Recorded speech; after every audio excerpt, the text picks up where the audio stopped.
ज्येष्ठ, प्रसिद्ध आणि यशस्वी अभिनेते रवींद्र महाजनी यांची चित्रपटांइतकीच वैयक्तिक आयुष्य यशस्वी होतं का?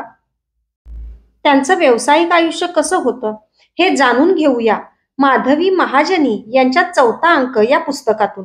नमस्कार, मी अक्षरा पाटील. पुस्तक वाचन या युट्यूब चॅनलमध्ये आपणा सर्वांचं खूप मनापासून सांगते. व्हिडिओ बघा, ऐका आणि ते कसे वाटतात हे कमेंट बॉक्समध्ये कमेंट करून नक्की सांगा. प्रेरणा मिळते हो त्यापासून. रवींद्रचे वडील ह.रा. महाजनी हे स्वातंत्र्य सेनानी. 1920 साली स्वराज्यासाठी असहकाराची चळवळ सुरू झाली. सर्व विदेशी गोष्टींवर बहिष्कार टाकायचा. विदेशी शिक्षण, विदेशी नोकऱ्या, विदेशी सर्व वस्तू त्याज्य मानायच्या. विद्यार्थ्यांनी शाळा सोडून राष्ट्रीय शाळेत नाव घालावे असा काँग्रेसने प्रचार सुरू केला. महाजनींना चळवळीत भाग घेण्याची फार इच्छा होती. त्यांनी शाळा सोडली आणि राष्ट्रीय शाळेत नाव घातले. त्यांच्या वडिलांना हे अजिबात मान्य नव्हते. या भांडणात ते घर सोडून राष्ट्रीय शाळेत दाखल झाले. तेव्हा ते अवघे 10-12 वर्षाचे होते. 2-4 बारक्या खोल्यांमध्ये अशा विद्यार्थ्यांची राहण्याची सोय केली होती. माधुकरी मागून पोट भरायचे, त्यामुळे त्यांना घर तुटल्यासारखे झाले. या शिक्षणास सरकार मान्यता नव्हती. यथावकाश टिळक महाराष्ट्रातून विद्यापीठातून पहिल्या क्रमांकाने ते पदवीधर झाले. शिवरामपंत परांजपेकडे ते लेखनाचे काम करीत. एकदा शिवरामपंत परांजपे यांनी राष्ट्रीय शाळेतील विद्यार्थ्यांना पंचपक्वान्नाचे यथासांग जेवण दिले होते. हुशार विद्यार्थी म्हणून महाजनी गणले जात. पुण्यात जरी त्यांचे शिक्षण झाले तरी त्यांना साताऱ्याची ओढ होती. महाजनी घराणं हे साताऱ्यात नावाजलेलं होतं. साताऱ्याच्या राजवाड्यातील महाजनी हे कुलकर्णी होते. तिथे त्यांचा चांगला मोठा ऐसपैस वाडा होता. भरपूर शेती होती. पुढे मात्र त्यातले काही राहिले नाही. ह.रा. महाजनींना घरातले लोक दादा म्हणत. त्यांना ईश्वर दत्त छाप पाडणारे व्यक्तिमत्व लाभले होते. पूर्ण उंच बांधा, शरीर यष्टी भरदार, वर्ण गव्हाळ गोरा, आवाज बुलंद. त्यांचा संस्कृत ग्रंथाचा अभ्यास होता. हरिविजय भागवत सप्ताह अशी ते उत्तम प्रवचने करीत. सातारच्या रामाच्या मंदिरात त्यांनी 1 महिनाभर प्रवचन केले होते. वाचन दांडगे आणि स्मरणशक्ती तीव्र. शिवाय संगीताचे अंगही होते. त्यामुळे त्यांच्या प्रवचनांना गर्दी होत असे. पण स्वातंत्र्य चळवळीची ओढ त्यांना गप्प बसू देईना. एकदा राजगोपालचारींची राजवाड्यासमोर जाहीर सभा झाली. त्यांच्या व्याख्यानाने कार्यकर्ते पेटून उठले. बाबा भिडे, गोविंद बापूजी, श्रोती वगैरे काँग्रेसच्या अग्रगण्य कार्यकर्त्यांची दादांची बैठक झाली आणि त्यांनी 22 एप्रिल 1930 रोजी मिठाचा सत्याग्रह करायचे ठरवले. राजवाड्यापुढे मिठाची पिशवी विकायला सत्याग्रही उभे होते. दादांना अटक झाली. विसापूरच्या तुरुंगात रवानगी झाली. तेव्हाच्या कैद्यांना अमानुष मारहाण होत असे. तुरुंगात दाखल करून घेताना जवळ काही ना काही त्याची तपासणी करतानाच ते इतके फटके मारत की कैदी अर्धमेला होई. अफाट कष्ट करून घेत, अर्धपोटी ठेवत. त्यावेळी ही मुले 25च्या आतलीच असायची. त्यांना खच्ची करण्यासाठीच असे हाल ते करीत. पुढे वेळोवेळी तुरुंगात जाण्याचे प्रसंग दादांवर आले. काँग्रेसच्या मोठमोठ्या कार्यकर्त्यांना बेड्या घालून त्या एकमेकांच्या बेडीत अडकवून सगळ्यांना एकत्र रस्त्यावरून नेत. सुटून आले की दादा पुन्हा कार्याला लागायचे. स्वातंत्र्यासाठी कार्य करण्यास उद्युक्त करण्यास खेड्यापाड्यातील माणसांच्या दादा सभा घेत. त्यांना जागरूक करायचं. त्यांना चळवळीत सामील करून घ्यायचं. असं करीत त्यांनी आपल्या सहकाऱ्यांसमवेत संबंध सातारा जिल्हा पायी विंचरून काढला. दादांचा वेश शास्त्र्याचाच असायचा. त्यांना सारे तेव्हा हनुमंत शास्त्री म्हणायचे. शक्यतो ते भूमिगत राहूनच कार्य करायचे. रात्रीचा प्रवास, गुळ पोहे, कधीतरी भाकरी मिळे. काही जणांना कार्यकर्त्यांबद्दल आस्था होती. काही जण त्यांना वेडे ठरवून मोकळे होत. कुणाचे पाणी भरून दे, कुणाला संस्कृत शिकव, तसे करीत दादा आपला किरकोळ खर्च भागवत. खोलीतला बल्ब गेला तर नवीन बल्ब आणायलाही पैसे नसत. अंधारात बसावे लागे. ब्रिटिशांशी लढा दिलेल्या एम जोशी वगैरेंना सगळ्यात जास्त शिक्षा झाली होती, 2.5 वर्षांची. तशीच ती ह.रा. महाजनी यांनीही भोगली. त्यावेळी यशवंतराव चव्हाण व ह रा महाजनी हे भूमिगत होते. यशवंतराव त्या काळात महाजनी यांच्याकडे 4 महिने राहिले होते. 1932 साली विसापूरच्या तुरुंगात दादांबरोबर आचार्य भागवत, एस एम जोशी, स का पाटील, रावसाहेब पटवर्धन असे बरेच जण होते. दादा आधी अगदी कर्मठ विचारांचे होते. आपले संस्कृत ग्रंथ, वेद उपनिषदामधील ज्ञानच खरे, परक्यांच्या ज्ञानाची आपल्याला गरज नाही असे त्यांचे मत होते. या 2 वर्षाच्या तुरुंगवासात आधुनिक ज्ञानही आपण ग्रहण केले पाहिजे असे त्यांना प्रकर्षाने वाटू लागले.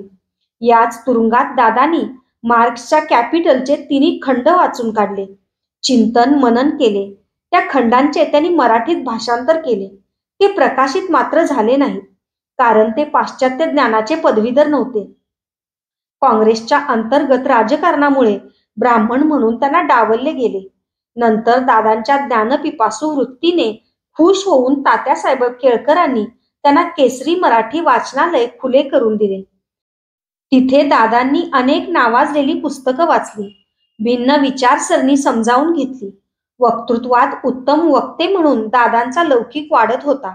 कुशाग्र बुद्धिमत्ता, दांडगे वाचन, संस्कृतचे दृष्टांत देऊन जनमानसाला रुचेल पचेल असे विवेचन. त्यामुळे त्यांच्या व्याख्यानांना अलोट गर्दी होत असे. त्यांना कोणत्याही विषयाचे वावडे नव्हते. देशभर त्यांची व्याख्याने गाजली. दरवर्षी दादांचा बेळगावला 3-4 दिवस मुक्काम असे. माझ्या सासूबाई मूळच्या बेळगावच्या, लहानपणीच विधवा झाल्यानं माहेरी राहत होत्या. त्यांचे वडील उदारमतवादी, सुधारणावादी. त्यांनी आपल्या मुलींना शिक्षण देऊन स्वतःच्या पायावर उभे केले. सासूबाईंचा मावस भाऊ नारायण मामा हे राष्ट्रीय महाविद्यालयात असल्यानं दादांशी त्यांची मैत्री होती. कधीतरी दादा त्यांच्याकडे राहायलाही येत. त्यावेळी सुशीलाबाई गद्रे म्हणजे माझ्या सासूबाई यांच्याशी त्यांची ओळख झाली. त्या शिकलेल्या, नोकरी करणाऱ्या, स्वातंत्र्य चळवळीची कामेही करीत. लवकरच दोघांच्या स्नेहाचे प्रेमात रूपांतर झाले व नारायण मामांच्या प्रोत्साहनाने त्यांचा प्रेमविवाह झाला. ह रा महाजनी यांच्याशी लग्न झाल्यावर काही वर्षांनी बेळगाव कारवारसह संयुक्त महाराष्ट्र व्हावा यासाठी लढा सुरू झाला.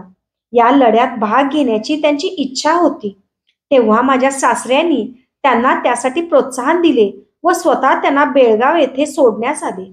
या लढ्यात सासूबाईंना 6 महिने तुरुंगवास भोगावा लागला.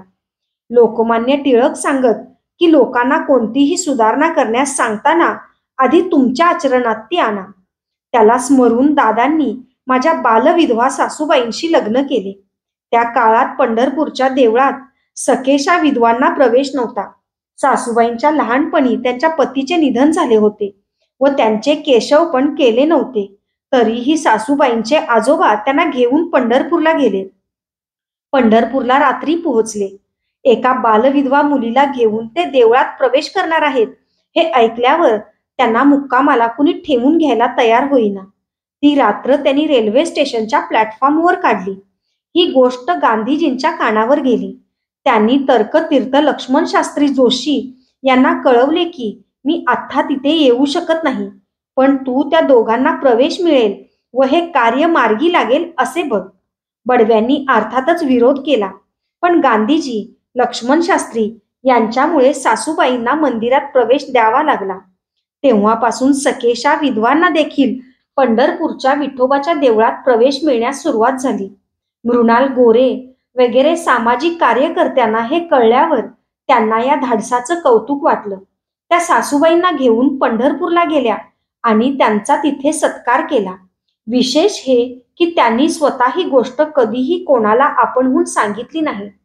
आमचं लग्न झाल्यावर जवळजवळ 20 वर्षांनी आम्ही पुण्यात आलो. तेव्हा सासऱ्यांच्या एका मित्राकडून ही हकीकत मला कळली. इतकी वेगळी गोष्ट त्यांनी कधीही मिरवली नाही याचं मला कौतुक वाटतं. स्वातंत्र्य मिळाल्यावर यशवंतराव राजकारणात गेले.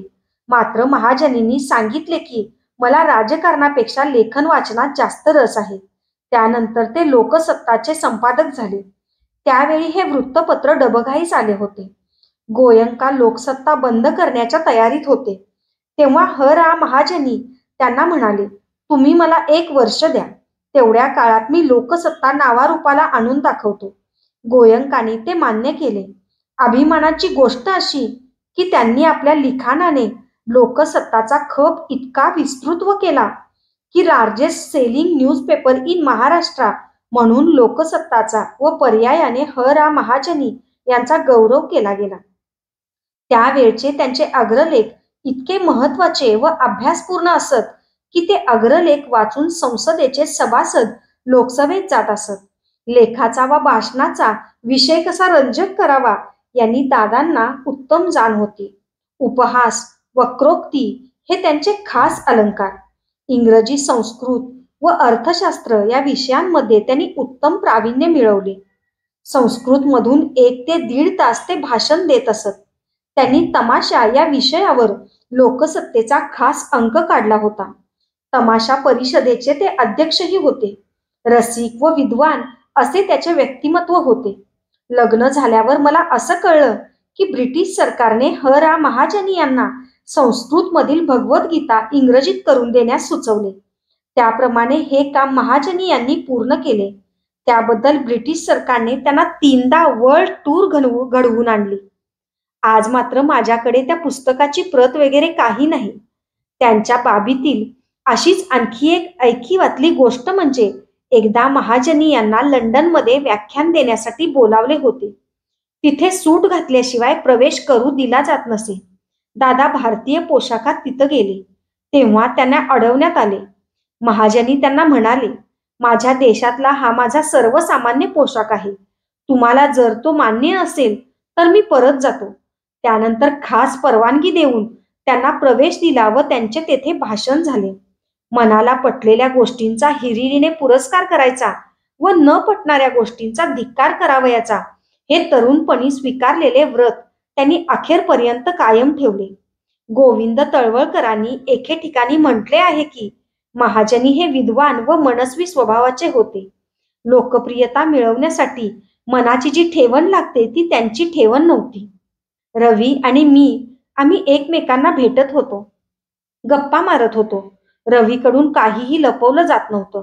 रवीच्या वडिलांनी त्यांच्या ओळखीने एके ठिकाणी साऊंड रेकॉर्डिस्टची त्याला नोकरी लावून दिली होती, पण ती काही दिवसांनी सोडून दिली त्यांना. मी BAच्या शेवटच्या वर्षाला होते. एकदा म्हणाला, मी नोकरी कधी करणार नाही. संसार करणं, जबाबदाऱ्या घेणं हा माझा स्वभाव नाही. त्यामुळं खरं तर मी लग्नच करणार नाही. पण मग तू काय करणार? मी विचारलं. मी हिरो होणार, तो आत्मविश्वासानं म्हणाला. मग मला म्हणाला, मी लग्न करणार नाहीच, पण केलं तर तुझ्याशीच करेन. हे ऐकून तर मी खुशच झाले. माझ्या आईला मी रवींद्रबद्दल सांगितलं तेव्हा ती म्हणाली, त्याचं रूप देखणं आहे आणि त्याचे वडील ह.रा. महाजनी आहेत. ही 2च त्याचे प्लस पॉइंट्स आहेत. त्याला ना नोकरी ना शिक्षण. कशाच्या बळावर तुझं त्याच्याशी लग्न करून देऊ? माझी मैत्रीण लता बेहरे हिला मी अडचण सांगितली तेव्हा तिने तिच्या वडिलांना रवींद्रला नोकरी देण्यासंदर्भात सांगितलं. त्यांनी किलबर्न्स या कंपनीत सेल्समन म्हणून नोकरी लावून दिली. त्यानंतर आमचा साखरपुडा झाला, पण काही महिन्यातच त्यानं ती नोकरी सोडली. मग पुन्हा तोच प्रश्न, कमाई नसलेल्या माणसाशी लग्न कसे करायचे?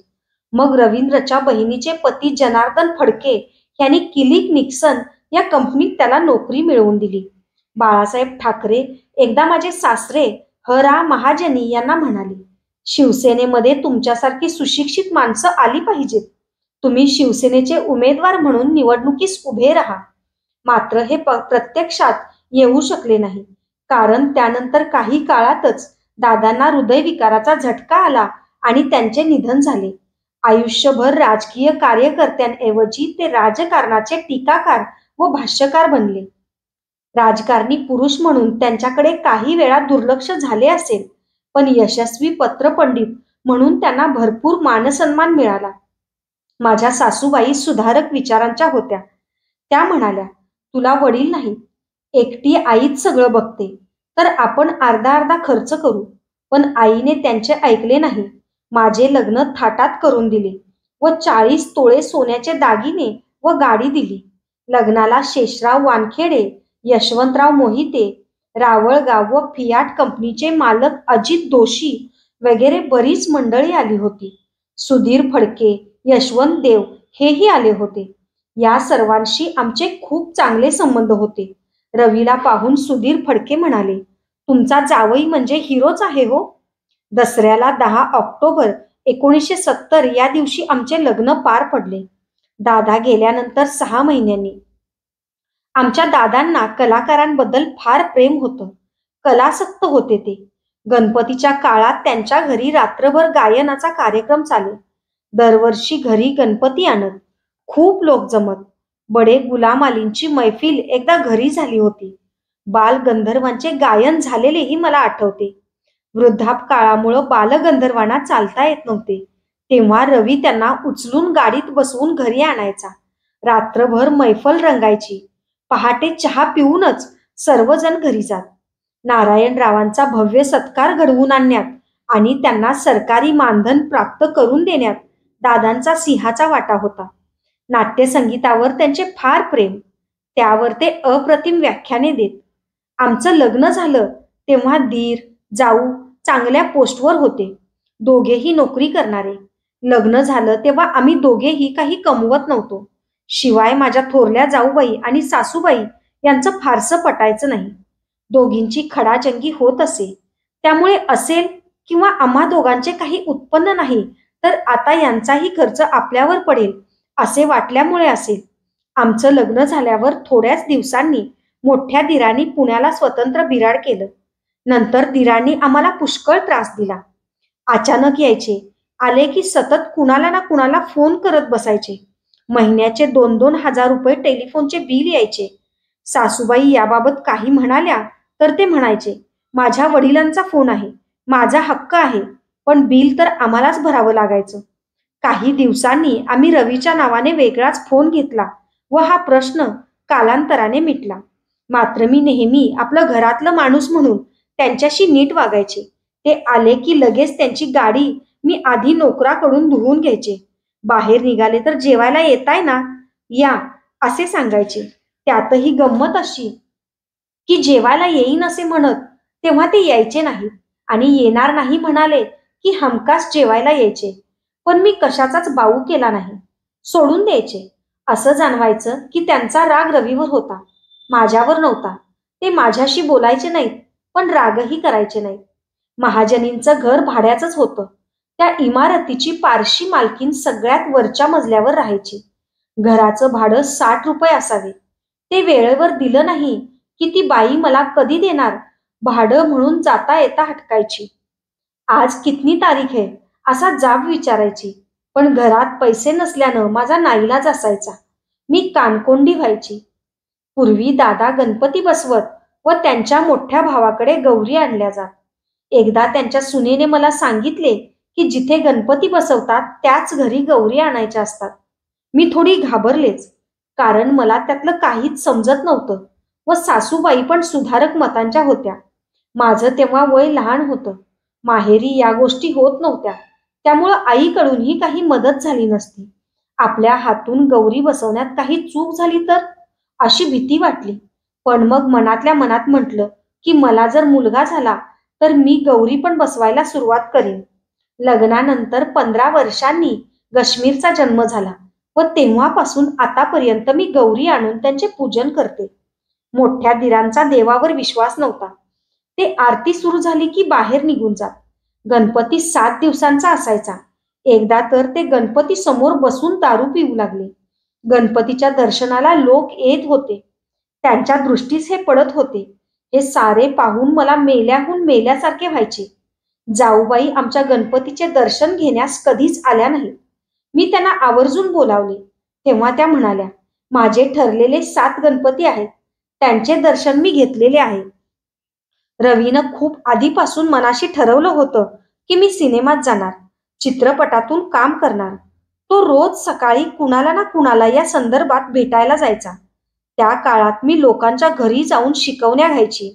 शिवाय नेसकॉफी, पॅराशूट ब्रँडसाठी रिचर्डसन हिंदुस्तान तर्फे सर्वे घेत होते. फॉर्म्स भरायला द्यायचे व पुन्हा ते गोळा करायला जायचं. त्यांचं मत विचारायचं अशा स्वरूपाचं काम असे. काही ठिकाणी अर्थातच अपमान व्हायचे. तोंडावर दार बंद करायचे. पण मी नेटानं अशी कामं करून पैसे मिळवत राहिले. आई मला म्हणायची, "तू आता जी कामं करते आहेस ती किती काळ अजून करणार? या नोकरीतून ना प्रॉव्हिडंट फंड ना पेन्शन." त्यातच त्या काळी शिकवणी लावायची पद्धत फारशी नव्हती. फक्त मुलांना शिकवणी लावत. त्यामुळे शिकवणीचे उत्पन्न यथातथाच असायचे. अशाच नवनवीन आणि वेगवेगळ्या विषयांवरच्या पुस्तकांसाठी पुस्तक वाचन बाय अक्षरा पाटील हे चॅनल सबस्क्राईब करा आणि व्हिडिओ कसा वाटला ते कमेंट बॉक्समध्ये कमेंट करून जरूर कळवा. Thank you.